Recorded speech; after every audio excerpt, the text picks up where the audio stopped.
Hi friends, സച്ചിയുടെയും രേവതിയുടെയും ഏറ്റവും പുതിയ വിശേഷങ്ങളിലേക്ക് എല്ലാവർക്കും സ്വാഗതം. അങ്ങനെ നമ്മുടെ സച്ചിയാണെങ്കിൽ രാത്രി ഒരുപാട് താമസിച്ചാണ് കേട്ടോ വരുന്നത്. വന്ന് ഡോറിന് തട്ടുമ്പോഴേ രേവതി വന്ന് കതക് തുറക്കുന്നുണ്ട്. സച്ചിയപ്പോൾ ചോദിക്കുന്നുണ്ട്, ആ രേവതി നീ കഴിച്ചോ? ഞാൻ എന്തായാലും പുറത്തു നിന്ന് കഴിച്ചിട്ടാ വന്നതെന്ന് പറയാനേ.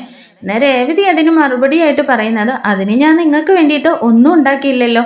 ആ കണ്ടോ, ഞാൻ താമസിച്ചു വരുമെന്ന് അറിയാവുന്നതുകൊണ്ട് തന്നെ നീ എനിക്ക് വേണ്ടിയിട്ട് ഒന്നും ഉണ്ടാക്കിയില്ലല്ലേ എന്ന് ചോദിക്കുകയാണേ. ഇതൊന്നും മൈൻഡ് ചെയ്യാതെ തന്നെ രേവതി തിരിഞ്ഞങ്ങ് നടന്നു പോവാണ്. ഇത് കണ്ടിട്ട് സച്ചി ചോദിക്കുന്നുണ്ട്, എന്താ രേവതി നീ ഇതൊന്നും കേൾക്കാതെ മൈൻഡ് ചെയ്യാതെ പോകുന്നത് എന്ന് ചോദിക്കുമ്പോഴേക്ക് രേവതി ശ്രദ്ധിക്കുന്നോടില്ല കേട്ടോ. രേവതി, ഞാൻ നിനക്ക് വേണ്ടിയിട്ട് ഒരു സൂത്രം കൊണ്ടുവന്നിട്ടുണ്ട്. എന്താ, ചെങ്കല്ലാണോ കൊണ്ടുവന്നിരിക്കുന്നത്? അതെന്താ രേവതി, ഞാൻ നിനക്ക് ചെങ്കല്ല് മാത്രം കൊണ്ടുവരികയുള്ളൂ? ഓ, എങ്കിൽ പിന്നെ സിമെന്റ് ആയിരിക്കും അല്ലേ? മതി മതി, നിർത്തി രേവതി. നീ എന്താ ഇങ്ങനെ ചെങ്കല്ല് സിമെന്റ് ഇങ്ങനെ അടുക്കി അടുക്കി കയറി പോകുന്നത്? എന്നാ പിന്നെ ഞാൻ തന്നെ കാണിക്കാന്ന് പറഞ്ഞിട്ട് ഒരു കവർ ഇങ്ങനെ സച്ചി നീട്ടുകയാണേ. രേവതി അത് കൈ നീട്ടിയിട്ട് ഇങ്ങനെ നോക്കുന്നുണ്ട്. അപ്പോൾ ഒരു സാരിയാണ് കൊണ്ടുവന്നിരിക്കുന്നത്. നമ്മുടെ സച്ചി ഇന്ന് ഓട്ടം പോയിട്ടുണ്ടായിരുന്നത് കുറേ സാരിയൊക്കെ നല്ല ഫേമസ് ആയിട്ടുള്ള ഒരു സ്ഥലത്തേക്കാണ് കേട്ടോ. അവിടെ നിന്ന് സ്പെഷ്യലായിട്ട് രേവതിക്ക് സാരി മേടിച്ചുകൊണ്ട് വന്നാണ്. സാരി കണ്ടിട്ട് ആ ശരിയെന്ന് പറഞ്ഞിട്ട് രേവതി അങ്ങ് തിരിഞ്ഞ് നടന്നു പോവാണേ. അപ്പോഴേക്കും സച്ചി വിളിക്കുന്നുണ്ട്, രേവതി നീ അവിടെ നിന്നേ. ആ എന്താ? അല്ല, നീ സാരിയെ ഞാൻ നിനക്ക് സ്പെഷ്യലായിട്ട് കൊണ്ടു തന്നിട്ട് നീ അതൊന്നും നോക്കി ഒരു വാക്ക് പോലും പറയാതെ അങ്ങ് പോവാണോ രേവതി എന്ന് ചോദിക്കാണേ. പിന്നെ ഞാൻ എന്താ പറയേണ്ടതെന്ന് ഇങ്ങനെ ചോദിക്കുന്നുണ്ട് രേവതി. സച്ചി അപ്പൊ പറയുന്നുണ്ട്, അല്ല രേവതി, ഞാനൊരു സാരി കൊണ്ടു തന്നപ്പോ അത് നിനക്ക് ഇഷ്ടപ്പെട്ടോ? ആ കളറ് നല്ലതാണോ? ഇഷ്ടപ്പെട്ടില്ലയോ? ഇതിന് എന്താ വില? എന്തെങ്കിലും നീ ചോദിച്ചോന്നേ. എന്നിട്ട് സച്ചി പറയുന്നുണ്ട്, രേവതി ഇത് 2500 രൂപയുടെ വിലയുള്ള സാരിയാന്നേ. ഓഹോ ശരിയെന്ന് പറഞ്ഞിട്ട് വീണ്ടും രേവതി അങ്ങ് തിരിഞ്ഞു നടക്കുകയാണേ. രേവതി അവിടെ നിന്ന് നിന്നേ. 2500 രൂപ എന്ന് പറയുന്നത് നിനക്ക് നിസ്സാരമായിരിക്കും അല്ലേ? ഓ, നിനക്ക് ഒരു 40,000-ന്റെ 50,000-ന്റെ ഒക്കെ സാരി വാങ്ങി കൊണ്ടുവന്നാലേ നിനക്കിനി ഇഷ്ടപ്പെടുകയുള്ളായിരിക്കുമല്ലേ എന്ന് ചോദിക്കണേ. ശശിയേട്ടാ, അതിന് ഞാനിപ്പോ എന്താ പറഞ്ഞത്? അല്ല, എന്താ നീ പറയാതെ പോകുന്നതെന്നാ ചോദിച്ചത്. ഞാനൊരു സാരി കൊണ്ടു തന്നിട്ട് നിനക്ക് ഇഷ്ടപ്പെട്ടോ ഇല്ലയോ എന്ന് നോക്കി ഒരു നല്ല വാക്ക് പറയത്തില്ലേ എന്ന് ചോദിക്കുകയാണേ. ഓഹോ, സച്ചേട്ടൻ ഇപ്പൊ എന്താ പറയുന്നത്? ഞാനിപ്പോ എന്തു പറയണമെന്നാ? അല്ല, അതാ ഞാൻ പറഞ്ഞത്, ഒരു സാധനം കൊണ്ടു തന്നാല് അത് ഇഷ്ടപ്പെട്ടോ ഇല്ലയോ ഒന്ന് നോക്കിയിട്ടൊരു വാക്ക് പറയത്തില്ലേനെ. അപ്പൊ അതൊക്കെ സച്ചിയേട്ടന് അറിയാല്ലേ എന്ന് ചോദിക്കാണേ. എന്താ രേവതി നീ അങ്ങനെ പറയുന്നത്? അല്ല, ഞാൻ രാവിലെ സച്ചിയേട്ടന് വേണ്ടിയിട്ട് സ്പെഷ്യലായിട്ടൊരു ഡിഷ് ഉണ്ടാക്കി തന്നിരുന്നല്ലോ. സ്പെഷ്യൽ ഡിഷോ? എന്താ രേവതി, പിന്നെ നിങ്ങൾ രാവിലെ എന്താ കഴിച്ചത്? അത് ദോശയ്ക്കകത്ത് കുറച്ച് ഉപ്പുമാവ് വെച്ച് തന്നതല്ലേ എന്ന് ചോദിക്കുകയാണേ. എന്തായാലും അത് നന്നായിട്ടുണ്ടായിരുന്നു രേവതി എന്ന് പറയുന്നുണ്ട്. ഓ, ഇതിപ്പോ നിങ്ങൾ ഇപ്പൊ പറഞ്ഞാൽ മതി. അതെ, നിങ്ങൾ കാരണം എനിക്ക് 50 രൂപയാ നഷ്ടമായെന്ന് ഇങ്ങനെ രേവതി പറയുന്നുണ്ട്. അപ്പോഴേക്ക് രേവതി വയ്ക്കുന്നുണ്ട്, സച്ചി ചോദിക്കുന്നുണ്ട്, എന്താ രേവതി, ഞാൻ കാരണം നിനക്ക് 50 രൂപ പോയെന്നോ? അതെ, നിങ്ങളെ വിശ്വസിച്ച് ഞാനേ ചേച്ചിമാരോട് ബെറ്റ് വെച്ചിരുന്നു. ചേച്ചിമാർ പറഞ്ഞു എല്ലാ ഭർത്താക്കന്മാരും ഒരുപോലെ തന്നെയാണ്. ഒരു ഡിഷ് ഒരു നല്ലതായിട്ടുണ്ടാക്കി കൊടുത്താൽ അവർ നല്ലതെന്നൊരു വാക്ക് പോലും പറയില്ലെന്ന്.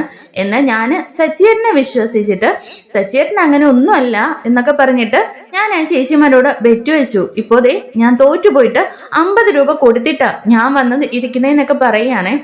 ഇത് കേൾക്കുമ്പോഴേക്ക് സച്ചി അവിടെ നിൽക്കുമായിരുന്നല്ലോ. സച്ചി പെട്ടെന്ന് തന്നെ അവിടേക്ക് പോയി അങ്ങ് ഇരിക്കുന്നുണ്ടേ. സച്ചി അപ്പൊ ചോദിക്കുന്നുണ്ട്, എന്തിനാ രേവതി ഇതിനൊക്കെ ബെറ്റ് വെച്ചതാ? അതെ സച്ചിയേട്ടാ, എന്റെ തെറ്റാണ്. ഞാൻ നിങ്ങളെ വിശ്വസിച്ചിട്ടാണ് ബെറ്റ് വെച്ചത്. അതുകൊണ്ടാണല്ലോ എനിക്കിപ്പോ ഇങ്ങനെയൊക്കെ സംഭവിച്ചെന്ന്. എന്നാ സച്ചി പറയുന്നുണ്ട്, രേവതി നിനക്ക് ഈ കാര്യങ്ങളൊക്കെ എന്നോട് രാവിലെ തന്നെ പറയത്തില്ലായിരുന്നു. രേവതി, ഞാൻ ഈ സാരി മേടിക്കുന്ന സമയത്ത് ആ കടക്കാരൻ എന്നോട് പറഞ്ഞിരുന്നു, നിങ്ങളുടെ ഭാര്യയ്ക്ക് ഈ സാരി കൊണ്ടു കൊടുക്കുന്ന സമയത്ത് എന്തായാലും അവർ പറയും ഈ കളർ കൊള്ളില്ല, അല്ലെങ്കിൽ വില കൂടിപ്പോയെന്നോ, അല്ലെ ഈ വിലയ്ക്കുള്ളതില്ലെന്നോ എന്തെങ്കിലുമൊക്കെ കുറ്റവും കുറവും അവർ പറയും. എന്നാൽ ആ കടക്കാരനോട് ഞാൻ ഈ കാര്യത്തിന് ബെറ്റ് വെച്ചിട്ടാണോ രേവതി വന്നത്? നീ ഇപ്പൊ എന്തിനാ ഇതിനൊക്കെ ബെറ്റ് വെച്ചെന്നൊക്കെ ചോദിക്കുകയാണേ. എന്നാ രേവതി പറയുന്നുണ്ട്, സച്ചിയേട്ടാ കാശൊന്നും അല്ല പ്രശ്നം, എന്നാലും ഞാനൊരു ഭക്ഷണം ഉണ്ടാക്കി തരുമ്പോൾ അത് നല്ലതാണെന്ന് സച്ചിയേട്ടനൊന്നും പറയത്തില്ലായിരുന്നോ? മതി സച്ചിയേട്ടാ, എനിക്കെല്ലാം മനസ്സിലായി എന്നും പറഞ്ഞിട്ട് രേവതി ദേഷ്യപ്പെട്ടങ്ങ് തിരിഞ്ഞു നടക്കുവാണേ. എന്നാൽ സച്ചി പറയുന്നുണ്ട്, രേവതി യേശുദാസ് എത്ര നല്ല പാട്ടുകൾ ധാരാളം പാടാറുണ്ട്. എന്നാൽ എപ്പോഴും നല്ലതാന്ന് പറഞ്ഞാൽ മാത്രമേ അത് നല്ലതായിരിക്കുള്ളൂ. അതുപോലെ തന്നെയാണ് നീ ഉണ്ടാക്കുന്ന ഭക്ഷണം എല്ലാം നല്ല രുചിയുള്ളതാണ് എന്നും പറഞ്ഞിട്ട് എപ്പോഴും ഇങ്ങനെ പറഞ്ഞില്ലെന്ന് പറഞ്ഞിട്ട് നീ ഇങ്ങനെ സങ്കടപ്പെടേണ്ട കാര്യമുണ്ടോ? രേവതി, നീ വെറും ചൂടുവെള്ളം തന്നാൽ പോലും അത് എന്തൊരു ടേസ്റ്റ് ആണെന്ന് അറിയാമെന്ന് പറയണേ. ഇത് കേൾക്കുമ്പോൾ രേവതിക്ക് ഭയങ്കര സന്തോഷമാവുന്നുണ്ട്, മുഖത്തൊരു ചിരിയൊക്കെ വരുന്നുണ്ട് കേട്ടോ. എന്നാൽ രേവതി അത് തിരിഞ്ഞു നിൽക്കുന്നത് കൊണ്ട് തന്നെ സച്ചി ഇതൊന്നും കാണുന്നില്ല.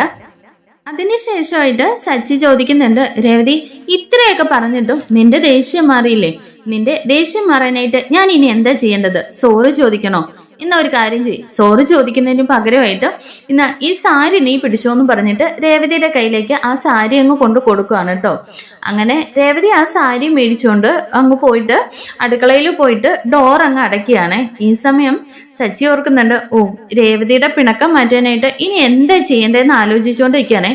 എന്നാലും സച്ചി പറയുന്നുണ്ട്, എന്തായാലും രേവതി ഇത് കുറച്ച് ഓവർ ആവുന്നുണ്ട്. രവതി, നീ ഇപ്പൊ എന്ത് പ്രശ്നം ഉണ്ടായിട്ടാ കയറി കഥ കടച്ച് വെച്ചിരിക്കുന്നത്? എന്തായാലും നീ പോയിട്ട് രാവിലെ ബെറ്റ് വെക്കുന്നൊന്നും ഞാൻ വിചാരിച്ചില്ലല്ലോ. ഇനി ഒരു കാര്യം ചെയ്യ്, നീ രാവിലെ ഉണ്ടാക്കിയ സ്പെഷ്യൽ ഡിഷ് ഇപ്പൊ നീ ഉണ്ടാക്കിത്താ. അത് കഴിച്ചിട്ട് ഇപ്പൊ ഞാൻ നല്ലതാണെന്ന് വേണമെങ്കിൽ പറയാം. എന്തായാലും നീ കഥക് തുറക്കുന്നുണ്ടോ ഇല്ലയോ? ഇല്ലെങ്കിൽ ഞാനിപ്പോ ഇവിടെ നിന്ന് ഇറങ്ങി പോവെന്നൊക്കെ പറഞ്ഞ് സച്ചി അവിടെ നിന്ന് ദേഷ്യപ്പെടുന്നുണ്ടേ. ഇത്രയൊക്കെ പറഞ്ഞിട്ടും രേവതി കഥക് തുറക്കുന്നേ ഇല്ല കേട്ടോ. എന്നാ രേവതി, നീ തുറക്കണ്ട, ഞാൻ ഇറങ്ങി പോവാണെന്നും പറഞ്ഞിട്ട് സച്ചി ദേഷ്യപ്പെട്ടിട്ട് പോവാനായിട്ട് ഇങ്ങനെ തിരിഞ്ഞു നടക്കുകയാണേ. ഈ സമയം അടുക്കളയുടെ വാതില് പതിയെ തുറന്നു വരുന്നുണ്ട് കേട്ടോ. അപ്പോഴേക്കും സച്ചി പെട്ടെന്ന് തിരിഞ്ഞു നോക്കുമ്പോൾ രേവതി ആണെങ്കിൽ ആ സാരി ഉടുത്ത് ഭയങ്കര സുന്ദരിയായിട്ട് വന്ന് നിൽക്കുകയാണ്. എന്നിട്ട് ആ സാരിയുടെ തുമ്പ് പിടിച്ച് ഇങ്ങനെ മോഡലൊക്കെ കാണിക്കുന്നത് പോലെ കാണിച്ചിട്ട് ഒന്ന് കറങ്ങിയൊക്കെ കാണിക്കുന്നൊക്കെ ഉണ്ട്. ഇത് കാണുമ്പോൾ സച്ചിക്ക് മനസ്സിലാവുന്നുണ്ട് നമ്മുടെ രേവതിക്ക് സാരി ഒരുപാട് ഇഷ്ടമായെന്നേ. എന്നിട്ട് ആ സാരി ഉടുത്തുകൊണ്ട് രേവതി ആണെങ്കിൽ ഭയങ്കര സ്റ്റൈലില് സച്ചിയുടെ അടുത്തേക്ക് നടന്നു വരുന്നുണ്ട് കേട്ടോ. ഇത് കാണുമ്പോഴേക്കും സച്ചി പറയുന്നുണ്ട്, ഹോ രേവതി, നീ ഈ സാരി ഉടുക്കാൻ വേണ്ടിയിട്ടാണോ പോയി ഡോർ അടച്ചത്? ഞാൻ ഓർത്തു നീ പിണങ്ങി പോയിട്ടാണെന്ന്. എന്തായാലും രേവതി, നീ ഈ സാരിയിൽ ഒരുപാട് സുന്ദരിയായിട്ടുണ്ടെന്ന് പറയാനേ. അപ്പോൾ രേവതി ചോദിക്കുന്നുണ്ട്, അല്ലേലെന്താ, ഞാൻ സുന്ദരിയായല്ലേ? അല്ല, നീ എപ്പോഴും സുന്ദരി തന്നെയാണ്, എന്നാൽ ഈ സാരി ഉടുത്തപ്പോൾ നീ കൂടുതൽ സുന്ദരിയായിട്ടുണ്ട്. എന്തായാലും എക്സ്ട്രാ 2 ലാർജ് അടിച്ചതുപോലെ ഉള്ള സന്തോഷം ഉണ്ടെന്നൊക്കെ സച്ചി പറയുന്നുണ്ടേ. എന്നാൽ രേവതി ചോദിക്കുന്നുണ്ട്, ആ, നിങ്ങൾക്ക് അതല്ലാതെ വേറൊരു ഉദാഹരണവും കിട്ടിയില്ലേ? സച്ചിയേട്ടനെ എന്നെ കമ്പയർ ചെയ്യാൻ വേണ്ടിയിട്ട് വേറെ ഒന്നും കിട്ടിയില്ല എന്ന് ചോദിച്ച് രേവതി ഇങ്ങനെ പിണങ്ങി തിരിഞ്ഞിരിക്കുകയാണ്. അപ്പോൾ സച്ചിക്ക് മനസ്സിലാവുന്നുണ്ട് രേവതിക്ക് അതിനെക്കുറിച്ച് പറഞ്ഞത് പെട്ടെന്ന് അതാണ് കേട്ടോ സച്ചി ഓർമ്മ വരുന്നത്. അപ്പോഴേക്കും, അയ്യോ രേവതി, നീ പിണങ്ങല്ലേ, ഞാൻ അങ്ങനെ ഉദ്ദേശിച്ച് പറഞ്ഞതല്ല, പെട്ടെന്ന് അങ്ങ് വന്നു പോയതാണെന്ന് പറഞ്ഞിട്ട് വീണ്ടും രേവതിയെ സമാധാനിപ്പിക്കാൻ ശ്രമിക്കുന്നുണ്ട് കേട്ടോ. എനിക്ക് പിണക്കമൊന്നുമില്ല സച്ചിയേട്ടാ, എന്തായാലും ഞാൻ നിങ്ങളുടെ കാര്യത്തിൽ ഇന്ന് ബെറ്റ് വയ്ക്കാൻ പാടില്ലായിരുന്നു എന്നൊക്കെ പറയുന്നുണ്ട്. എന്നാൽ ദേ രേവതിയുടെ സാരി ചുളുങ്ങിയിരിക്കുന്നു എന്ന് പറഞ്ഞിട്ട് സജ്ജി ആണെങ്കിൽ അവിടെ ഇരുന്ന് അത് നേരെയാക്കി പ്ലീറ്റൊക്കെ ഇങ്ങനെ പിടിച്ചു കൊടുക്കുന്നുണ്ട് കേട്ടോ. എന്നിട്ട് പറയുന്നുണ്ട്, രേവതി, എന്തായാലും നീ ഇന്ന് ഭക്ഷണം ഉണ്ടാക്കിയതിനെ ഞാൻ നല്ലതാണെങ്കിൽ നല്ലതെന്ന് പറയണമായിരുന്നു. എന്നാൽ അത് എൻ്റെ തെറ്റ് തന്നെയാണ്. ഇനി രേവതി, നീ എന്ത് ഭക്ഷണം ഉണ്ടാക്കിയാലും ഞാൻ തന്നെ അതിനെ നല്ലതാണെങ്കിൽ നല്ലതെന്നും ചീത്തയാണെങ്കിൽ ചീത്തയെന്നും തന്നെ പറയുന്നൊക്കെ ഇങ്ങനെ പറഞ്ഞ് രേവതിയോട് ചോദിക്കുന്നുണ്ട് കേട്ടോ, എന്താ മതിയോന്നേ. അങ്ങനെ രേവതിക്കും ഭയങ്കര സന്തോഷമാവുന്നുണ്ട്. മതി, എന്നാൽ ശരി, ഓക്കെ എന്നൊക്കെ പറഞ്ഞിട്ട് ഭയങ്കര സന്തോഷത്തിലിരിക്കുകയാണ് രണ്ടുപേരും. ഈ സമയം രേവതി പറയുന്നുണ്ട്, സച്ചിയേട്ടൻ്റെ ഫോണിങ് തന്നേനെ. എന്തിനാ രേവതി എന്ന് ചോദിക്കുമ്പോൾ, ഇനി എന്തിനാണെന്ന് പറഞ്ഞാലേ സച്ചിയേട്ടൻ തരുവുള്ളൂ എന്ന് ചോദിച്ചിട്ട് രേവതി ദേഷ്യപ്പെടുവാണ്. അയ്യോ രേവതി, നീ ഇനിയും പിണങ്ങണ്ട എന്ന് പറഞ്ഞിട്ട് ഫോൺ അങ്ങ് കൊടുക്കുകയാണേ. അപ്പോഴേക്കും രേവതി ആണെങ്കിൽ ആ ഫോൺ മേടിച്ചിട്ട്, സച്ചിയേട്ടാ, നമുക്ക് ഇതിനകത്ത് ഒരു ഫോട്ടോ എടുത്താലോന്നേ. ഓ, അത്രേ ഉള്ളൂ, ഇങ്ങതാന്നും പറഞ്ഞ് പിടിച്ചിട്ട് സച്ചിയും രേവതിയും കൂടിയിട്ട് സെൽഫിയൊക്കെ എടുക്കുന്നുണ്ട് കേട്ടോ. ഈ സമയം സച്ചി കൊണ്ടുവന്ന ആ കവർ ഉണ്ടല്ലോ, അതിന്റെ കൂടെ മറ്റൊരു കവറും കൂടി ഉണ്ട്. ഇത് കണ്ടിട്ട് രേവതി ചോദിക്കുന്നുണ്ട്, ആഹാ, ഇതെന്താ സച്ചിയേട്ടാ? സച്ചിയേട്ടൻ എനിക്ക് 2 സാരി മേടിച്ചോണ്ട് വന്നോന്നേ. ഓ, നിന്റെ ആഗ്രഹം കൊള്ളാലോ. എന്നാലേ ഇത് സാരി ഒന്നുമല്ല, ഇത് കൊച്ചു കുട്ടിക്ക് വേണ്ടിയ ഒരു ഡ്രസ്സാന്ന് പറയുകയാണേ. അപ്പോഴേക്കും അതിന് നമുക്ക് കുട്ടികളൊന്നും ഇല്ലല്ലോ. ഓ ശരിയാണല്ലേ, നമുക്ക് ജനിക്കാൻ പോകുന്ന കുട്ടിക്ക് വേണ്ടിയിട്ടാണ് സച്ചിയേട്ടൻ ഈ ഡ്രസ്സ് മേടിച്ചതെന്ന് ചോദിച്ചിട്ട് രേവതി ഇങ്ങനെ നാണം കുടുങ്ങിയൊക്കെ നിൽക്കുകയാണേ. അപ്പോഴേക്കും സച്ചി പറയുന്നുണ്ട്, ഓ രേവതി, നീ കൂടുതൽ നാണം കുടുങ്ങൊന്നും വേണ്ട. രേവതി, ഈ ഡ്രസ്സ് ഞാൻ ആദിക്ക് മേടിച്ചതാണ്. നിനക്ക് സാരി മേടിച്ച സമയത്ത് കൊച്ചു കുട്ടികളുടെ ഡ്രസ്സൊക്കെ കണ്ടു. ഈ ഡ്രസ്സ് കണ്ടപ്പോൾ ആദിക്ക് നന്നായിട്ട് ചേരുമെന്ന് എനിക്ക് തോന്നി. അതുകൊണ്ടാണ് ഞാനിത് മേടിച്ചേ. ഇത് കൊള്ളാവൊന്നും നോക്കെന്നൊക്കെ പറഞ്ഞിട്ട് രേവതിനെ ഡ്രസ്സൊക്കെ കാണിച്ചു കൊടുക്കുന്നുണ്ട് കേട്ടോ. ഡ്രസ്സൊക്കെ നോക്കിയിട്ട് രേവതി പറയുന്നുണ്ട്, സച്ചിയേട്ടാ, ഓപ്പറേഷൻ കഴിഞ്ഞതിൽ പിന്നെ നമ്മൾ ആദ്യം ഒന്ന് കാണാൻ കൂടി പോയില്ലല്ലോ. അതിനെന്താ രേവതി, നമുക്ക് ഉടനെ തന്നെ ആദ്യനെ ഒന്ന് പോയി കണ്ടേക്കാന്ന് പറഞ്ഞിട്ട് അപ്പോൾ ഈ ഡ്രസ്സും കൊടുക്കാന്ന് പറഞ്ഞിട്ട് രണ്ടുപേരും കൂടിയിട്ട് പിന്നീടായിട്ട് കിടക്കാനൊക്കെ പോകുന്നുണ്ട് കേട്ടോ. അതിനുശേഷമായിട്ട് കാണിക്കുന്നത് രാവിലെയാണ്. അങ്ങനെ ശ്രീകാന്ത് വർക്ക് ചെയ്യുന്ന റെസ്റ്റോറൻറ്റിലേക്ക് മഹിമ ചെല്ലുന്നുണ്ട് കേട്ടോ. മഹിമയെ കണ്ടതും ശ്രീകാന്ത് അങ്ങോട്ടേക്ക് ചെല്ലുന്നുണ്ട്. എന്താ ആൻറ്റി എന്നും ചോദിച്ചിട്ടുണ്ട്. അല്ലേ ശ്രീകാന്തെ, നിങ്ങൾക്ക് എന്ത് ആവശ്യമുണ്ടെങ്കിലും ഞങ്ങളോട് ചോദിക്കത്തില്ലേ? അതിനിപ്പോൾ എന്താ ആൻറ്റി, എന്താ ഇപ്പോൾ ആവശ്യം വന്നതെന്ന് ചോദിക്കുമ്പോൾ, അല്ല, നിങ്ങൾ പുതിയ റെസ്റ്റോറൻ്റൊക്കെ ആരംഭിക്കാൻ പോകുന്നുവെന്നറിഞ്ഞു. അതെ ആൻറ്റി, എന്തായാലും ഉടനെ തന്നെ അതിൻ്റെ കാര്യങ്ങളൊക്കെ നടത്തണമെന്നാണ് ആഗ്രഹം എന്ന് പറയുകയാണേ. അപ്പോഴേക്കും, അല്ല, റെസ്റ്റോറൻറ്റ് പണിതതിന് ശേഷം മാത്രം മതിയല്ലോ കുട്ടികളെന്നാണല്ലോ വർഷ പറഞ്ഞതെന്ന് ചോദിക്കുകയാണേ. എന്നാൽ ശ്രീകാന്ത് പറയുന്നുണ്ട്, എന്തായാലും ആൻറ്റി, ഓരോന്നിനും അതിൻ്റെതായ സമയമുണ്ടല്ലോ. എന്നാലും ശ്രീകാന്തെ, അങ്ങനെയൊന്നും അല്ലല്ലോ. എന്തിനാണ് ഇങ്ങനെയുള്ള കാര്യങ്ങളൊക്കെ പിന്നീടാക്കി മാറ്റി വയ്ക്കുന്നത്? പിന്നീട് ഏജ് കൂടുന്തോറും പിന്നീട് കൂടുതൽ കോംപ്ലിക്കേഷൻസ് ഒക്കെ ആവുകയുള്ളൂ എന്നൊക്കെ പറയാനേ. എന്നാൽ ശ്രീകാന്ത് പറയുന്നുണ്ട്, ആൻറ്റി, ഈ കാര്യങ്ങൾ നമുക്ക് പിന്നീട് സംസാരിക്കാം. എന്നാൽ മഹിമ പറയുന്നുണ്ട്, ശ്രീകാന്തെ, എന്തായാലും നിങ്ങൾ റെസ്റ്റോറൻറ്റ് ഉടനെ തന്നെ ആരംഭിക്കണം. അതിന് വേണ്ടിയിട്ട് ക്യാഷിനെ ഓർത്തൊന്നും നിങ്ങൾ ബുദ്ധിമുട്ടുണ്ടെന്ന് പറഞ്ഞിട്ട് ഒരു പേപ്പർ ഇങ്ങനെ എടുക്കുകയാണ് കേട്ടോ മഹിമ. ഇതെന്താ ആൻറ്റി എന്ന് ചോദിക്കുമ്പോൾ, ഇത് ആദ്യം നീ ഇത് പിടിയെന്ന് പറഞ്ഞിട്ട് ഇങ്ങനെ കയ്യിൽ പിടിച്ച് ഏൽപ്പിക്കുകയാണ് കേട്ടോ. ശ്രീകാന്ത് നോക്കുമ്പോഴേക്കും അതൊരു ചെക്കാണ്. വർഷയുടെ അച്ഛൻ ഇത് തന്നിട്ടുള്ളതാണ്. ഈ റെസ്റ്റോറൻറ്റ് തുടങ്ങാൻ വേണ്ടിയിട്ട് എത്ര ക്യാഷ് വേണമെങ്കിലും നിങ്ങൾ എഴുതിയെടുത്തു എന്ന് പറഞ്ഞിട്ട് ഒരു ബ്ലാങ്ക് ചെക്കാണ് കേട്ടോ മഹിമ കൊടുക്കുന്നത്. എന്നാൽ ശ്രീകാന്ത് പറയുന്നുണ്ട്, ആൻറ്റി, ഞങ്ങൾ അതിനെക്കുറിച്ചൊന്നും ചോദിച്ചിട്ടില്ലല്ലോ, അതെങ്ങനെയെങ്കിലും ഞങ്ങൾ ചെയ്തോളാന്ന് പറയണേ. ഞങ്ങളുള്ളപ്പോൾ ഇതൊന്നും ശ്രീകാന്ത് കടം മേടിക്കേണ്ട ആവശ്യമില്ലല്ലോ, ഇതൊക്കെ ഞങ്ങൾ ചോദിച്ചിട്ടും ചെയ്യേണ്ട കാര്യമില്ലല്ലോ എന്നും പറഞ്ഞിട്ട് മഹിമ അത് ബലം പിടിച്ചിട്ട് തന്നെ ശ്രീകാന്തിനെ ഏൽപ്പിക്കുകയാണ് കേട്ടോ. അതിനുശേഷം മഹിമ പറയുന്നുണ്ട്, ശ്രീകാന്തെ, ഉടനെ തന്നെ റെസ്റ്റോറൻറ്റിൻ്റെ കാര്യങ്ങളൊക്കെ നടത്തണം. റെസ്റ്റോറൻറ്റ് ആരംഭിച്ചു കഴിഞ്ഞാൽ നിങ്ങൾക്ക് നല്ല രീതിയിൽ ജീവിക്കാൻ കഴിയും. ഇപ്പോൾ നല്ല രീതിയിൽ ശ്രീകാന്തിന് വർഷയെ നോക്കാനും ഒക്കെ കഴിയുമെന്ന് പറയണേ. എന്നാൽ ശ്രീകാന്ത് ചോദിക്കുന്നുണ്ട്, അതെന്താ ആൻറ്റി, ആൻറ്റി അങ്ങനെ പറഞ്ഞത്? വർഷേനെ ഞാൻ ഇപ്പോൾ നല്ല രീതിയിലല്ല നോക്കുന്നതെന്നാണോ? ഏയ്, അങ്ങനെയൊന്നും ഞങ്ങൾ ഉദ്ദേശിച്ചിട്ടല്ല ശ്രീകാന്തെ. എത്ര നാളെന്ന് വെച്ചിട്ടാണ് ഈ ചെറിയ റെസ്റ്റോറൻറ്റിൽ ഷെഫായിട്ട് ഇങ്ങനെ ഇരിക്കുന്നത്? ഇപ്പോൾ ഞങ്ങൾക്ക് നിങ്ങൾ നല്ല രീതിയിൽ ജീവിക്കുന്ന കാണുമ്പോൾ ഞങ്ങൾക്കൊരു സന്തോഷമല്ലേ, അതുകൊണ്ടാണ് പറഞ്ഞത്. ശ്രീകാന്തെ, നീ സ്വന്തമായിട്ടൊരു റെസ്റ്റോറൻറ്റ് ഉടനെ തന്നെ ആരംഭിക്കണം. അത് കാണാൻ വേണ്ടിയിട്ടാണ് ഞങ്ങൾ ഏറ്റവും കൂടുതലായിട്ട് ആഗ്രഹിക്കുന്നത്. അത് ആൻറ്റി എന്ന് പറഞ്ഞിട്ട് വീണ്ടും ശ്രീകാന്ത് പറയുമ്പോൾ, ശ്രീകാന്തെ, ഇതിന് നന്ദിയുടെ ഒന്നും ആവശ്യമില്ല. ഞങ്ങൾക്ക് ഒറ്റ മകളാണ്, അവൾക്ക് എന്ത് വേണമെങ്കിലും ചെയ്തു കൊടുക്കാനേ ഞങ്ങൾ റെഡിയാണ്. ഞങ്ങൾക്കുള്ളത് മുഴുവൻ അവൾക്കാണ് എന്നൊക്കെ വീണ്ടും മഹിമ ഇങ്ങനെ പറഞ്ഞുകൊണ്ടിരിക്കുകയാണ് കേട്ടോ. എന്നിട്ട് മഹിമ പറയുന്നുണ്ട്, ശ്രീകാന്തെ, പിന്നെ ഒരു കാര്യം കൂടി, കുട്ടികളുടെ കാര്യം പിന്നത്തേക്കിനാക്കരുത്. ഉടനെ 1 വർഷത്തിനുള്ളിൽ തന്നെ ഒരു കുട്ടി ഉണ്ടായി കാണണമെന്നാണ് ഞങ്ങൾ ആഗ്രഹിക്കുന്നതെന്നൊക്കെ ഇങ്ങനെ മഹിമ പറയുന്നുണ്ട് കേട്ടോ. എന്നാലും അതല്ല ആൻറ്റി എന്ന് പറഞ്ഞിട്ട് ശ്രീകാന്ത് പറയാൻ തുടങ്ങുന്നുണ്ട്. ഞാൻ പറഞ്ഞതെല്ലാം ശ്രീകാന്തിൻ്റെ ഓർമ്മയിൽ ഇരിക്കട്ടെ എന്ന് പറഞ്ഞിട്ട്, എന്തായാലും ശ്രീകാന്തിന് ഇനി ഒരുപാട് വർക്കൊക്കെ കാണുമല്ലോ, പോയി ജോലി നോക്കിക്കോന്നും പറഞ്ഞിട്ട് മഹിമ തിരിഞ്ഞ് നടക്കുകയാണേ. എന്നാൽ ശ്രീകാന്ത് പറയുന്നുണ്ട്, ആൻറ്റി, ഈ ചെക്കും കൂടി കൊണ്ടുപോകുന്നേ. മഹിമ കേൾക്കാത്ത മട്ടിൽ തന്നെ തിരിഞ്ഞങ്ങ് നടന്നു പോവുകയാണ് കേട്ടോ. ഈ സമയം ഒരു റെസ്റ്റോറൻ്റ് ഒക്കെ തുടങ്ങുന്നെന്ന് പറയുന്ന കേട്ടോണ്ടാണ് നമ്മുടെ ശ്രീകാന്തിൻ്റെ ഫ്രണ്ട് അങ്ങോട്ടേക്ക് വരുന്നത്. ആഹാ, എന്താടാ പുതിയ റെസ്റ്റോറൻ്റ് ഒക്കെ ആരംഭിക്കാൻ പോകുന്നെന്ന് പറഞ്ഞത് കേട്ടല്ലോ. നീ എന്തായാലും ഭാഗ്യവാനാടാ. നിനക്കിനി ഒരുപാട് ക്യാഷൊക്കെ വേണ്ടേന്ന് ചോദിക്കുകയാണെ. ഈ സമയം ശ്രീകാന്ത് കയ്യിലിരിക്കുന്ന ആ ചെക്ക് അങ്ങ് ഫ്രണ്ടിന്റെ കയ്യിലേക്ക് കൊടുക്കാണ് കേട്ടോ. ആഹാ, ഇത് കൊള്ളാലോ, ബ്ലാങ്ക് ചെക്കോ? എങ്കിൽ പിന്നെ എന്തിനാണ് താമസിക്കുന്നത്? നിനക്ക് ഉടനെ തന്നെ ഒരു റെസ്റ്റോറൻ്റ് അങ്ങ് ആരംഭിച്ചൂടെ? നീ എന്തായാലും ഭാഗ്യവാൻ എന്നൊക്കെ പറഞ്ഞ് ശ്രീകാന്തിനെ ഇങ്ങനെ പുകഴ്ത്തുകയാണ് കേട്ടോ. അപ്പോഴേക്കും ശ്രീകാന്തിന് നല്ല ദേഷ്യമാണ് വരുന്നത്. എടാ, നീ ഒന്നും മിണ്ടാതിരുന്നേ. നീ എന്താ എന്നെ കുറിച്ച് വിചാരിച്ചിരിക്കുന്നത്? ഞാൻ ഒരിക്കലും അവരുടെ ക്യാഷ് ഒന്നും ആഗ്രഹിക്കുന്നില്ല. എടാ, അതിപ്പോ ആഗ്രഹിക്കുന്നതല്ലോ, നിന്റെ അമ്മായിയപ്പന്റെ പണമല്ലേ, അതിന് നിനക്കും കൂടി അവകാശപ്പെട്ടതല്ലേ എന്നിങ്ങനെ ആ ഫ്രണ്ട് ചോദിക്കുന്നുണ്ട് കേട്ടോ. അപ്പോഴേക്കും ശ്രീകാന്ത് പറയുന്നുണ്ട്, ഞാനേ അവരുടെ ക്യാഷ് കണ്ടിട്ടല്ല റെസ്റ്റോറൻറ്റ് ആരംഭിക്കണമെന്ന് കരുതിയിരിക്കുന്നത്. ഞാൻ സ്വന്തമായിട്ട് കഷ്ടപ്പെട്ട് തന്നെയാ അതൊക്കെ ചെയ്യണമെന്ന് ആഗ്രഹിക്കുന്നത്. എന്നാൽ ഇതിപ്പോ സ്ത്രീധനം മേടിക്കുന്നത് പോലെ തന്നെയല്ലടാ, അതിൽ പരം നാണക്കേട് വേറെ എന്തെങ്കിലും ഉണ്ടോ എന്ന് പറഞ്ഞിട്ട് നീ ഒരു കാര്യം ചെയ്യ്, കുറച്ചു നേരം എന്റെ ജോലി ഒന്ന് നോക്ക്, ഞാൻ ഇപ്പൊ വരാമെന്നും പറഞ്ഞിട്ട് ശ്രീകാന്ത് അവിടെ നിന്ന് അങ്ങ് ഇറങ്ങാണ് കേട്ടോ. അപ്പോഴേക്കും ആ കൂട്ടുകാരൻ ചോദിക്കുന്ന, എടാ നീ ഇപ്പൊ എവിടെ പോവാ? എടാ ഞാൻ ഇപ്പൊ വരാന്നല്ലേ പറഞ്ഞെന്നും പറഞ്ഞ് ശ്രീകാന്ത് അവിടെ നിന്ന് ആ ചെക്ക് എടുത്തോണ്ട് പോകുന്നുണ്ട് കേട്ടോ. നേരെ പോകുന്നത് നമ്മുടെ വർഷയെ കാണാനാണ്. ഈ സമയം സ്റ്റുഡിയോയിലാണെങ്കിൽ വർഷ ഇങ്ങനെ ഡബ് ചെയ്തുകൊണ്ടിരിക്കുകയാണ്. അപ്പോൾ പുറത്ത് വന്ന് നിന്നിട്ട് ശ്രീകാന്ത് വർഷയ്ക്ക് കോൾ ചെയ്യുന്നുണ്ട് കേട്ടോ. അപ്പോൾ ഡബ് ചെയ്തുകൊണ്ടിരിക്കുന്നത് പെട്ടെന്ന് അങ്ങ് സ്റ്റക്ക് ആകുമ്പോഴേക്കും അവിടുത്തെ ആളുകൾ ചോദിക്കുന്നുണ്ട്, എന്താ വർഷ? ഒന്നുമില്ല സാർ, ഒരു കോൾ വന്നതാണ്.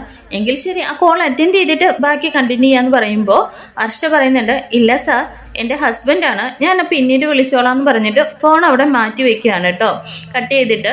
എന്നാൽ ശ്രീകാന്തിനാണെങ്കിൽ വർഷ ഫോൺ എടുക്കാത്തത് കൊണ്ട് തന്നെ ദേഷ്യപ്പെട്ടിട്ട് സ്റ്റുഡിയോയുടെ ഉള്ളിലേക്ക് ഇങ്ങ് കയറി വരികയാണ്. പ്രത്യേകിച്ച് നമ്മുടെ വർഷ ഡബ് ചെയ്തുകൊണ്ടിരിക്കുന്നതിൻ്റെ ആ പോർഷനിലേക്ക് അങ്ങ് കയറി ചെല്ലുന്നുണ്ട്. അതിനുശേഷം ആ ചെക്കാണെങ്കിൽ വർഷയുടെ അങ്ങോട്ടങ്ങ് കൊടുത്തിട്ട് ദേഷ്യപ്പെട്ട് ശ്രീകാന്ത് അങ്ങ് ഇറങ്ങി പോവാണ്. ഞാൻ വർഷയപ്പോൾ ചോദിക്കുന്നുണ്ട്, ശ്രീകാന്തെ നീ എന്തേ കാണിക്കുന്നത്? ഇഡിയറ്റ്സിനെ കാണിക്കുന്നത് പോലെ ഇത് ഞാൻ ഡബ് ചെയ്തുകൊണ്ടിരിക്കുകയാണെന്ന് അറിയില്ലേ എന്നൊക്കെ ചോദിക്കുന്നുണ്ട് കേട്ടോ. എന്നാൽ ഇതൊന്നും കേൾക്കാൻ പോലും നിൽക്കാതെ നമ്മുടെ ശ്രീകാന്ത് ദേഷ്യത്തോടു കൂടി അങ്ങ് പോകുന്നുണ്ട്. ശ്രീകാന്ത് പോയതിന് ശേഷമാണ് വർഷ എന്താണെന്നുള്ളത് തുറന്നു നോക്കുന്നത്. അത് തുറന്നു നോക്കുന്ന സമയത്ത് വർഷയ്ക്ക് മനസ്സിലാവുന്നുണ്ട് അത് വർഷയുടെ അച്ഛൻ്റെ ചെക്കാണെന്നുള്ളത്. ഇത് അച്ഛൻ്റെ ബ്ലാങ്ക് ചെക്കാണല്ലോ, ഇതെങ്ങനെ ശ്രീകാന്തിന്റെ കയ്യിൽ? സർ ഒരു മിനിറ്റ് എന്ന് പറഞ്ഞിട്ട് ആ ഡബ്ബിംഗ് സ്റ്റുഡിയോയിൽ നിന്ന് പുറത്തേക്ക് ഇങ്ങനെ വർഷ ഇറങ്ങി വരുന്നുണ്ട് കേട്ടോ. ഈ സമയം പോവാനായിട്ട് ശ്രീകാന്ത് ബൈക്ക് സ്റ്റാർട്ടാക്കുകയാണ്. വർഷ ഓടി ചെന്നിട്ട് അതിന്റെ ഫ്രണ്ടിലേക്ക് നിന്നിട്ട് ചോദിക്കുന്നുണ്ട്, എന്താ ശ്രീകാന്ത്, ഇത് എവിടുന്നാ ഇത്? അതെ, നിന്റെ അച്ഛന്റെ സ്ത്രീധനമാണ് ഇതെന്ന് പറയാനേ. ശ്രീകാന്ത് എന്തൊക്കെയാ ഈ പറയുന്നത്? ശ്രീകാന്ത് ഒപ്പം പറയുന്നുണ്ട്, പക്ഷേ നിന്നോട് ഞാൻ എത്ര തവണ പറഞ്ഞിട്ടുണ്ട് നമ്മുടെ വീട്ടിൽ നടക്കുന്ന കാര്യങ്ങളൊന്നും നിന്റെ വീട്ടിൽ വിളിച്ചറിയിക്കരുതെന്ന്. ഇപ്പോൾ ശ്രീകാന്തിനാണ് ബുദ്ധി ഇല്ലാത്തത്. എന്തൊക്കെയാ ശ്രീകാന്ത് വിളിച്ച് പറയുന്നതെന്നൊക്കെ ചോദിക്കുന്നുണ്ട് കേട്ടോ. അപ്പോൾ ശ്രീകാന്ത് പറയുന്നുണ്ട്, പക്ഷേ ഞാൻ നിന്നോട് എപ്പോഴെങ്കിലും എനിക്ക് ക്യാഷ് വേണമെന്ന് നിന്നോട് ഞാൻ ചോദിച്ചിട്ടുണ്ടോ? നിന്റെ അമ്മ എന്നെക്കുറിച്ച് എന്താ വിചാരിച്ചിരിക്കുന്നത്? റെസ്റ്റോറൻറ്റ് ആരംഭിക്കാനാന്നും പറഞ്ഞിട്ട് ബ്ലാങ്ക് ചെക്കും തന്നിട്ടാണ് നിന്റെ അമ്മ പോയതെന്ന് പറയാണേ. എന്നാൽ വർഷ പറയുന്നുണ്ട്, ഓ ശ്രീകാന്തേ, അത് കാഷ്വലായിട്ട് ഞാൻ അമ്മയായിട്ട് സംസാരിച്ചപ്പോൾ ശ്രീകാന്ത് ഒരു റെസ്റ്റോറൻറ്റ് ആരംഭിക്കുന്ന കാര്യം പറഞ്ഞിരുന്നു. എന്നാൽ ഒരു കുട്ടിയെക്കുറിച്ച് എപ്പോഴാണെന്ന് ചോദിച്ചപ്പോൾ ശ്രീകാന്ത് റെസ്റ്റോറൻറ്റ് ആരംഭിച്ചതിന് ശേഷം അതിനെക്കുറിച്ച് ചിന്തിക്കാമെന്ന് ഞാൻ അമ്മയോട് പറഞ്ഞു. അതായിരിക്കും നിന്നെ ഹെൽപ്പ് ചെയ്യാൻ വേണ്ടിയിട്ട് അമ്മ വന്നതെന്ന് ഇങ്ങനെ വർഷ പറയുന്നുണ്ട്. അതിന് ഞാൻ നിന്റെ അടുത്ത് എനിക്ക് പണം വേണമെന്നില്ല ഹെൽപ്പ് ചോദിച്ചിരുന്നോന്ന് ചോദിക്കണേ. അതിനെന്തിനാ ശ്രീകാന്ത് ഇത്ര ദേഷ്യപ്പെടുന്നത്? എന്തായാലും റെസ്റ്റോറൻറ്റ് ആരംഭിക്കാൻ വേണ്ടിയിട്ട് ക്യാഷ് വേണമല്ലോ. ഇപ്പോൾ ഇതിനിപ്പോൾ ദേഷ്യപ്പെടുന്ന എന്തിനാന്ന് ചോദിക്കാനേ. അത് നീ എന്താ എന്നെക്കുറിച്ച് വിചാരിച്ചിരിക്കുന്നത്? ഞാൻ ഒരിക്കലും എൻ്റെ അച്ഛൻ്റെ കയ്യിൽ നിന്ന് പോലും ക്യാഷ് മേടിക്കില്ലെന്ന് ആഗ്രഹിക്കുന്ന ആളാണ്. പിന്നെ നിന്റെ അച്ഛൻ്റെ കയ്യിൽ നിന്ന് ഞാൻ ക്യാഷ് മേടിക്കുമോ എന്ന് ചോദിക്കുന്നുണ്ട്. എന്ന വർഷ ചോദിക്കുന്നുണ്ട്, അല്ലേ ശ്രീകാന്തേ, ഇതിപ്പോ വാങ്ങിക്കാതിരിക്കുന്നതിന്റെ കാര്യം എന്താ? അച്ഛനോടാണേലും പണം ചോദിക്കുന്നതിന് എന്താണ് ബുദ്ധിമുട്ടുള്ളത്? ശ്രീകാന്തിന്റെ ഏട്ടനാണെങ്കിൽ ബിസിനസ് തുടങ്ങാൻ വേണ്ടിയിട്ട് ശ്രുതി ചേച്ചിയുടെ അച്ഛന്റെ കയ്യിൽ നിന്നല്ലേ ക്യാഷ് മേടിച്ചിരിക്കുന്നത്. ഓ, അവനുമായിട്ട് നീ എന്നെ കമ്പയർ ചെയ്യണ്ട, അവൻ അതും കാണിക്കും അതിലപ്പുറവും കാണിക്കും. എന്നാ ഞാൻ അങ്ങനെയല്ലെന്ന് പറയാണേ. വർഷ ചോദിക്കുന്നുണ്ട്, ശ്രീകാന്തെ എന്തായാലും റെസ്റ്റോറൻറ്റ് ആരംഭിക്കാൻ വേണ്ടിയിട്ട് ക്യാഷ് വേണമല്ലോ, അതിന് ലോൺ അപ്ലൈ ചെയ്തിട്ടുണ്ടല്ലോ എന്ന് ശ്രീകാന്ത് പറയുമ്പോൾ വർഷ പറയുന്നുണ്ട്, അത് സക്സസ് ആവുമെന്നൊന്നും അറിയില്ലല്ലോന്നേ. അത് നമ്മുടെ കാര്യമാണ് വർഷേ, എന്തായാലും ഈ കാര്യങ്ങളൊന്നും വീട്ടിൽ പറയല്ലെന്ന് ഞാൻ നിന്നോട് പലതവണ പറഞ്ഞിട്ടുണ്ടല്ലോ എന്നൊക്കെ വർഷ ഇങ്ങനെ വാൺ ചെയ്യുന്നുണ്ട് ശ്രീകാന്ത്.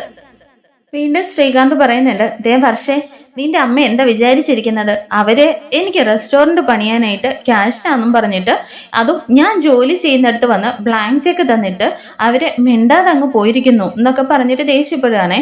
അപ്പോഴേക്കും വർഷ പറയുന്നുണ്ട്, അതിനിപ്പോ എൻ്റെ അടുത്തേക്ക് എന്തിനാ വന്നത്? അമ്മ കാശ് തന്നതെങ്കിൽ അത് അമ്മയുടെ അടുത്ത് ചെല്ലണം, അത് നീ പറഞ്ഞിട്ടായിരിക്കുമല്ലോ. അപ്പോൾ അതുകൊണ്ടാണ് ഞാൻ നിന്റെ അടുത്തേക്ക് വന്നെന്ന് പറയാനേ. അപ്പോൾ വർഷ പറയുന്നുണ്ട്, പിന്നെ ശ്രീകാന്ത് എന്താ വിചാരിച്ചിരിക്കുന്നത്? എൻ്റെ ചെലവിനുള്ള ക്യാഷ് പോലും ഞാൻ അവരുടെ കയ്യിൽ നിന്ന് മേടിക്കാറില്ല. പിന്നെയാണോ ഞാൻ ശ്രീകാന്തിന് വേണ്ടി ചോദിക്കാൻ പോകുന്നത്? അവർക്ക് സ്വന്തമായിട്ട് ഇഷ്ടം തോന്നി ശ്രീകാന്തിനെ ഹെൽപ്പ് ചെയ്യാൻ വേണ്ടി വന്നതായിരിക്കും. അത് ശ്രീകാന്തിന് വേണ്ടെങ്കിൽ ശ്രീകാന്ത് അത് കീറി കളഞ്ഞേക്കണം. ഇവിടെ വന്ന് വെറുതെ പ്രശ്നം ഉണ്ടാക്കാൻ നിൽക്കില്ലെന്ന് വർഷയും പറയുന്നുണ്ട്.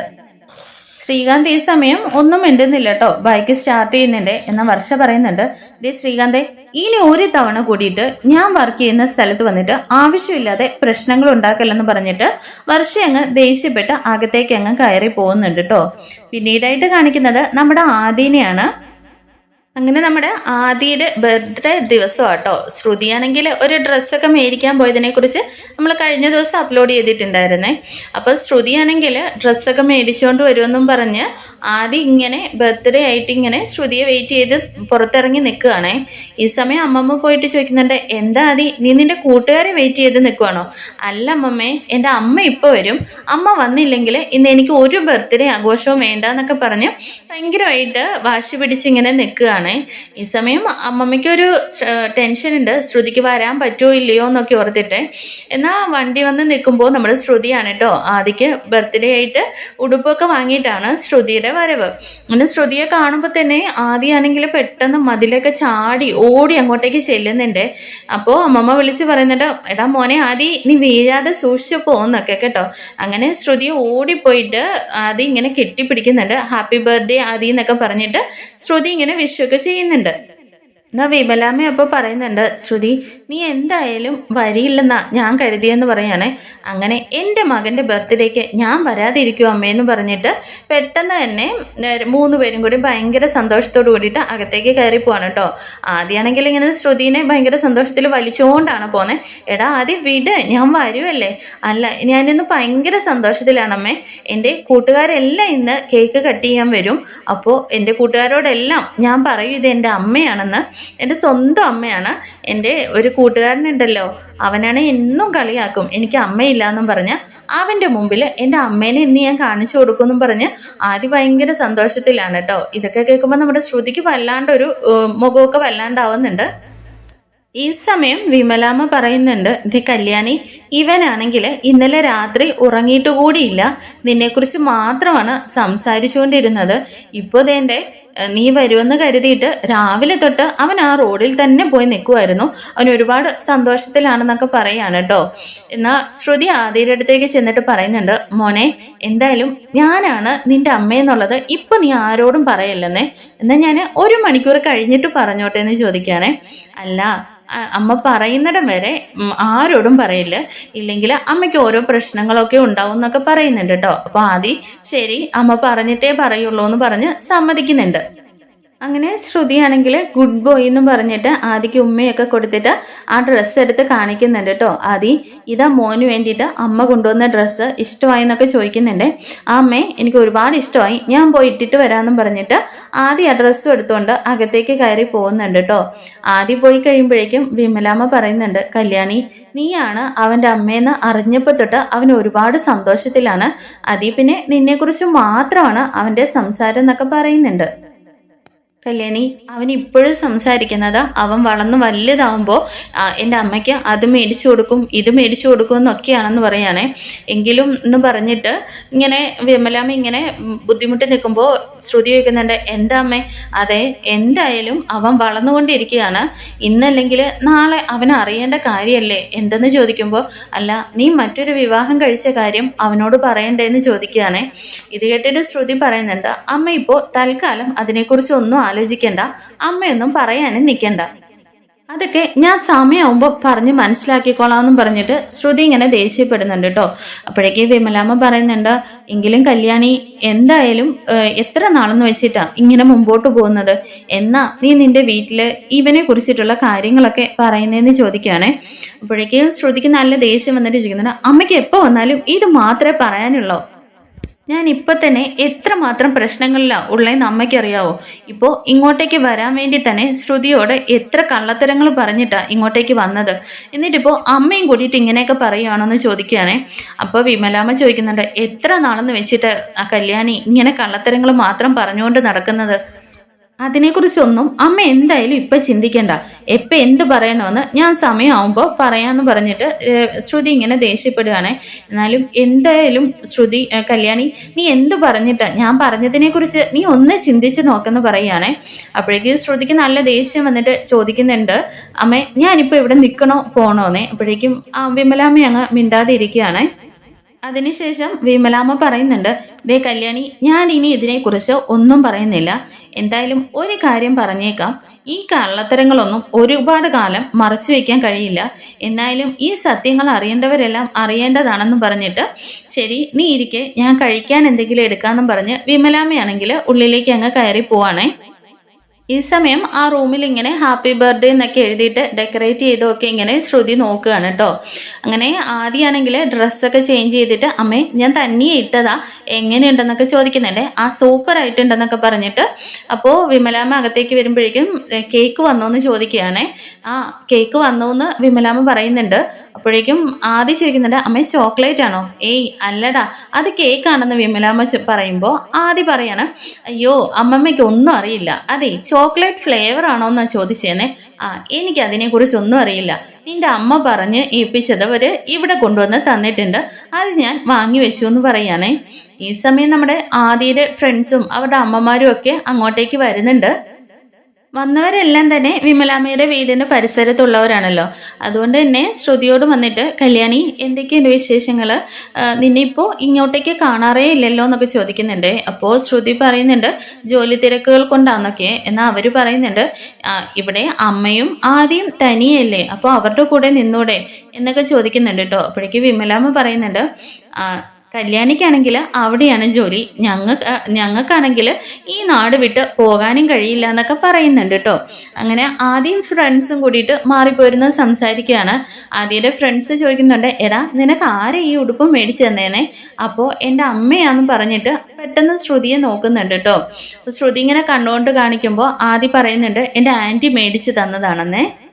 അങ്ങനെ ആ ഫ്രണ്ട്സൊക്കെ ചോദിക്കുന്നുണ്ട് എടാ ഈ ഉടുപ്പ് എന്തായാലും സൂപ്പർ ആയിട്ടുണ്ട്, നീ സ്കൂളിൽ ഇട്ടിട്ട് വരുമോന്നേ. അപ്പോൾ ആദ്യം പറയുന്നുണ്ട് ബർത്ത്ഡേ ഇന്ന് കഴിയുമല്ലോ, ഇനി എന്തെങ്കിലും ഒരു ഫംഗ്ഷനൊക്കെ ഉണ്ടാവുമ്പോൾ ഞാൻ ഇടാന്നൊക്കെ പറയുന്നുണ്ട്. അങ്ങനെ വിമലമ്മയോട് ശ്രുതി ചോദിക്കുന്നുണ്ട് അമ്മേ എല്ലാവരും വന്നില്ലേ, ഇനി കേക്ക് കട്ട് ചെയ്യാന്നേ, മെഴുകുതിരി എല്ലാം അതിനകത്തില്ലേന്ന് ചോദിക്കുമ്പോൾ വിമലാമ്മ പറയുന്നുണ്ട് എല്ലാം അതിനകത്തുണ്ട്, നീ പോയി എടുത്തിട്ട് വാന്നും പറഞ്ഞിട്ട് കല്യാണിയെ അകത്തേക്ക് പറഞ്ഞു വിടുന്നുണ്ട് കേട്ടോ.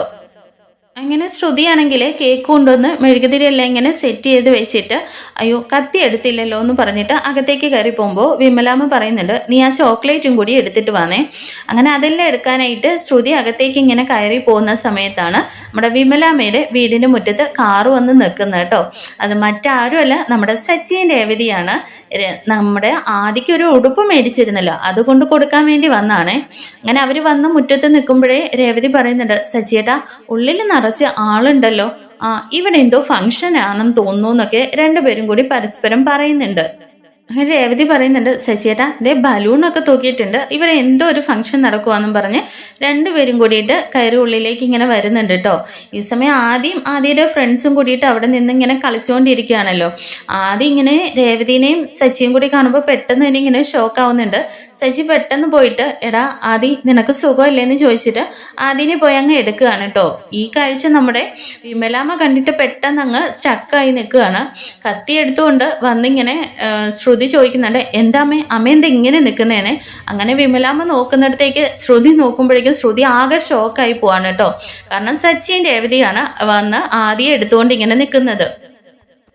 അങ്ങനെ സച്ചി ആദിയോട് ചോദിക്കുന്നുണ്ട് എന്താടാ നീ ഇന്ന് നല്ല ഡ്രസ്സൊക്കെ ഇട്ടിട്ടുണ്ടല്ലോ, എന്താ വിശേഷം എന്ന് ചോദിക്കുകയാണേ. അത് അങ്കിൾ ഇന്ന് എൻ്റെ ബർത്ത്ഡേ ആണെന്ന് പറയുകയാണേ. ആഹാ അത് കേൾക്കുമ്പോൾ സച്ചിക്ക് രേവതിക്ക് ഒരുപാട് സന്തോഷമാവുന്നുണ്ട്. കണ്ടില്ലേ രേവതി നമ്മൾ വന്ന ദിവസം എന്തായാലും നന്നായിട്ടുണ്ട്, ഹാപ്പി ബർത്ത്ഡേ എന്ന് പറഞ്ഞിട്ട് രണ്ടുപേരും കൂടിയിട്ട് ആദിനെ വിഷൊക്കെ ചെയ്തിട്ട് ആ ഉടുപ്പൊക്കെ കൊടുക്കുന്നുണ്ട് കേട്ടോ. ഈ സമയം പെട്ടെന്ന് തന്നെ ഇവരെ കണ്ടതും ശ്രുതി അകത്തേക്ക് അങ്ങ് കയറി പോകുന്നുണ്ട്. വിമലാമ്മയാണെങ്കിൽ പെട്ടെന്ന് അവിടെ നിന്ന് പുറത്തേക്ക് ഇറങ്ങി വരുന്നുണ്ട് കേട്ടോ. വാ സച്ചി വാ രേവതി എന്നും പറഞ്ഞിട്ട് വല്ലാതെ ഇങ്ങനെ പരിഭ്രമിച്ചിട്ടാണ് അവരെ ക്ഷണിക്കുന്നത്. അതിനുശേഷം വിമലാമ്മ ചോദിക്കുന്നുണ്ട് അല്ല നിങ്ങളെന്താ പെട്ടെന്ന് ഇങ്ങോട്ടേക്ക്? ഈ സമയം രേവതി ചോദിക്കുന്നുണ്ട് ഇന്ന് ആദ്യയുടെ ബർത്ത്ഡേ അല്ലേ? അതെ ഇന്ന് ഇവന്റെ ബർത്ത്ഡേ ആണ്, അതുകൊണ്ടാണ് എല്ലാവരും വന്നിരിക്കുന്നത്.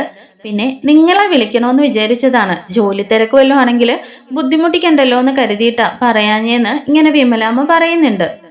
എന്നാൽ സച്ചി പറയുന്നുണ്ട് ആഹാ അതൊന്നും സാരമില്ല, എന്തായാലും രേവതിക്ക് ഞാനൊരു സാരി വാങ്ങിക്കാൻ വേണ്ടിയിട്ട് ഒരു കടയിൽ കയറിയതാണ്. അപ്പോഴാണ് കുട്ടികളുടെ ഡ്രസ്സ് കണ്ടത്. അപ്പോൾ ആദ്യക്കൊരു ഡ്രസ്സ് വാങ്ങിക്കാമെന്ന് കരുതി, എന്നാൽ അതുകൊണ്ട് തരാമെന്ന് കരുതിയിട്ടാണ് ഞങ്ങൾ ഇങ്ങോട്ടേക്ക് വന്നത്. എന്തായാലും ഞങ്ങൾ വന്ന ദിവസം മോശമായില്ലല്ലോ, ഇവന് ബർത്ത്ഡേ ഗിഫ്റ്റായിട്ട് അത് കൊടുക്കാനും സാധിച്ചു എന്നൊക്കെ പറഞ്ഞിട്ട് സച്ചി ഇങ്ങനെ ഒരുപാട് സന്തോഷത്തോടു കൂടി പറയുന്നുണ്ട്. അങ്ങനെ സച്ചിയാണെങ്കിൽ ചോദിക്കുന്നുണ്ട്, മോനെ ആദി നിനക്ക് ഉടുപ്പ് ഇഷ്ടമായെന്നേ. എനിക്ക് ഇഷ്ടമായി എന്നൊക്കെ പറഞ്ഞിട്ട് ആദിക്കൊരു സന്തോഷം അങ്ങനെ ആവുന്നില്ല കേട്ടോ. എന്നാൽ ശരി നമുക്ക് കേക്ക് കട്ട് ചെയ്യാന്ന് പറഞ്ഞിട്ട് എല്ലാവരും കൂടി ഇങ്ങനെ ചേർന്ന് നിൽക്കുകയാണല്ലോ. ഈ സമയം എല്ലാവരും തൊപ്പിയൊക്കെ വെച്ച് കൊടുത്തിട്ട് ആദിനെ ഇങ്ങനെ നിർത്തുന്നുണ്ടെങ്കിലും ആദി ഇങ്ങനെ ചുറ്റും ഇങ്ങനെ തിരിഞ്ഞ് തിരിഞ്ഞ് ശ്രുതിയെ തപ്പുകയാണ് കേട്ടോ. അപ്പോഴേക്കും രേവതി ചോദിക്കുന്നുണ്ട്, എന്താ ആദി നീ എന്താ നോക്കുന്നത്? അപ്പോഴേക്കും വിമലമ്മ പറയുന്നുണ്ട്, അവനൊന്നുമില്ല, കേക്ക് കട്ട് ചെയ്യാൻ വേണ്ടിയിട്ട് സമയമായല്ലോ, അത് അവനെ എല്ലാവരും ഉണ്ടോയെന്ന് തപ്പുവാന്ന് പറയാണേ. അങ്ങനെ ആദിയുടെ ആ മുഖത്തെ ഒരു വിഷമം കാണുമ്പോൾ തന്നെ സച്ചി ആദിനെ അങ്ങ് കയ്യിലെടുക്കുകയാണ് കേട്ടോ. അപ്പോൾ ആദി നമുക്ക് കേക്ക് കട്ട് ചെയ്യാമെന്നും പറഞ്ഞിട്ട് അപ്പോഴേക്കും ആദി ചോദിക്കുന്നുണ്ട്, അമ്മമ്മേ അമ്മാന്നേ. അപ്പോഴേക്കും അല്ല അവനെ കേക്ക് കട്ട് ചെയ്യുന്നതിനെ കുറിച്ച് തന്നെയാണ് പറഞ്ഞതെന്നും പറഞ്ഞ് ഞാൻ പോയി പ്ലേറ്റ് എടുത്തിട്ട് വരാമെന്നും പറഞ്ഞ് വിമലാമ്മയാണെങ്കിൽ അകത്തേക്ക് അങ്ങ് കയറി പോവാണ് കേട്ടോ.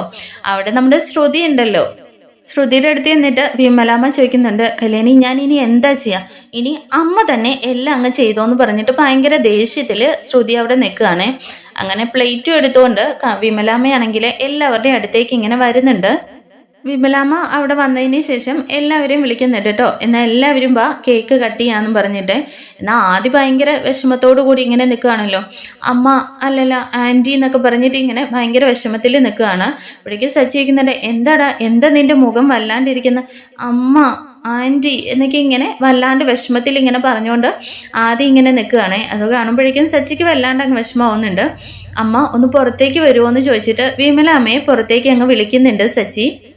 രേവതി എപ്പോൾ ചോദിക്കുന്നുണ്ട്, സച്ചിയേട്ടാ ഈ കേക്ക് കട്ട് ചെയ്യാൻ പോകുന്ന സമയത്ത് എന്ത് സംസാരിക്കാനാ? അമ്മ എൻ്റെ കൂടെ പുറത്തേക്ക് വന്നു പറഞ്ഞിട്ട് സച്ചി അവരെയും കൂട്ടിയിട്ട് പുറത്തേക്ക് പോവാണേ. ഈ സമയം ശ്രുതിയാണെങ്കിൽ പെട്ടെന്ന് അതുവഴി അവർ സംസാരിക്കുന്നത് എന്താണെന്ന് കേൾക്കാൻ വേണ്ടിയിട്ട് അവിടെ വന്ന് മറിഞ്ഞ് നിൽക്കുന്നുണ്ട്. അവിടെ ചെന്നതിന് ശേഷം വിമലാമ്മ ചോദിക്കുന്നുണ്ട്, എന്താ സച്ചിനെ? അത് അമ്മേ എന്തായാലും ആദിയുടെ മുഖം ഇങ്ങനെ ഇരിക്കുന്നത് എന്താണെന്ന് എനിക്ക് മനസ്സിലാവും.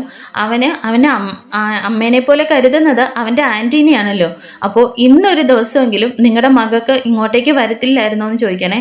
അത് അവൾക്ക് ജോലി തിരക്കൊണ്ടാണ് സച്ചി, അവളുടെ സാഹചര്യം അതാണെന്നൊക്കെ പറയുന്നുണ്ട്. എന്തായാലും സച്ചി പറയുന്നുണ്ട്, നിങ്ങളെയും മകനെയും മാത്രം ഇവിടെ ഇട്ടിട്ട് അവരെന്തു പോയി അവിടെ പോയി സമ്പാദിക്കാനാണ്?